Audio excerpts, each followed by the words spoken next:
À bord de l'Enola Gay, 8h15, l'humanité chancelle. Nous avions décollé quelques heures plus tôt de Tinian. L'air était clair, les moteurs ronronnaient comme des chiens dressés. Le ciel au-dessus du Pacifique était vaste, d'un bleu si profond qu'on aurait pu s'y noyer. L'équipage échangeait peu de mots, chacun enfermé dans la bulle du devoir, du poids de l'histoire, de l'ordre reçu. Larguer Little Boy, ce nom presque enfantin, grotesquement inoffensif, alors que nous transportions la fin du monde dans un cylindre d'uranium. Paul Tibbets, notre commandant, portait un masque neutre, impénétrable. Il avait rebaptisé l'appareil du nom de sa mère. Peut-être une manière de rendre cette mission plus personnelle, ou plus supportable. À l'approche d'Hiroshima, vers 8 heures du matin, la ville s'étendait sous nous comme une peinture vivante, des maisons en bois alignées avec discipline, des toits de tuiles noires, des écoles, des tramways, des vélos, des enfants en uniforme. Elle n'avait pas encore été bombardée, préservée comme cible prioritaire. Une ville intacte, trop intacte. À 8h09, nous avions visuel. Tibbets commença la manœuvre de stabilisation. Tom Ferby, le bombardier, ajusta le viseur Norden avec un calme mécanique, sur le pont Ayoy, point de référence en forme de T au centre de la ville. L'instant était figé, le monde retenait son souffle. Puis, à 8h15, la trappe s'ouvrit, et Little Boy fut libéré. Une chute silencieuse de 43 secondes. Je n'oublierai jamais ce moment.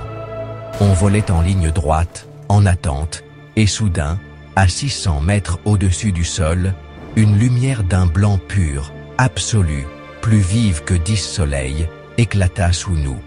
Nous avions déjà tourné l'appareil à 155 degrés pour fuir l'onde de choc, mais nos visages furent frappés comme par un éclair divin. La radio grésilla. Quelqu'un jura. D'autres restèrent muets. Nous avons vu alors l'impossible, des toits arrachés, soufflés comme des feuilles, des vélos et des corps projetés à des dizaines de mètres de hauteur, certains atteignant presque notre altitude. Un vélo aperçu dans mes jumelles ne sachant pas si c'était un mirage ou une hallucination, un vélo à presque hauteur de notre appareil. Une scène qui défiait toute logique, toute physique connue. Un champignon de feu, d'abord orange et noir, monta lentement puis s'élargit, absorbant le ciel. Une colonne de cendres et de sang.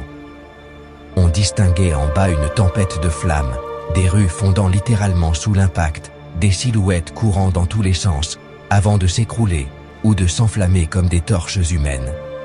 À bord, le silence s'épaissit. Tibbets ne disait rien. Son regard fixait l'horizon. Ferby fixait le sol, figé, les lèvres tremblantes. Je me souviens de Theodor Van Kirk, le navigateur, qui murmura « Mon Dieu, qu'est-ce qu'on a fait ?» L'air était devenu lourd, même à 10 000 mètres. Une chape de culpabilité venait d'envahir la carlingue. Aucun mot ne pouvait dissiper l'effroi. Ce n'était pas une victoire, c'était une dislocation de l'âme humaine. Je sentais mes tripes se tordre, mes mains tremblaient. Je voulais vomir, je voulais hurler, je voulais sauter de cet avion et disparaître dans l'enfer que nous venions de déclencher. Il n'y avait pas de triomphe, juste un sentiment de nausée cosmique, une douleur sourde plantée dans le creux de la poitrine. On venait de tuer des milliers de gens.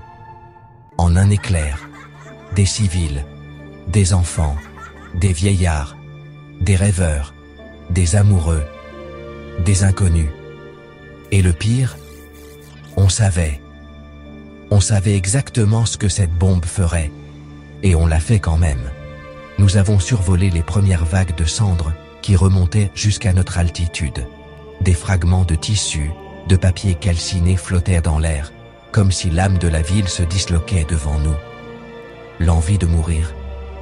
Oui, mais surtout, l'impossibilité de continuer à vivre comme avant. Quand l'avion a quitté la zone et que le champignon atomique continuait de s'élever derrière nous comme une promesse maudite, une voix a rompu le silence. Je crois qu'on vient d'entrer dans une nouvelle ère. Mais à quoi bon? Le futur venait de perdre son innocence.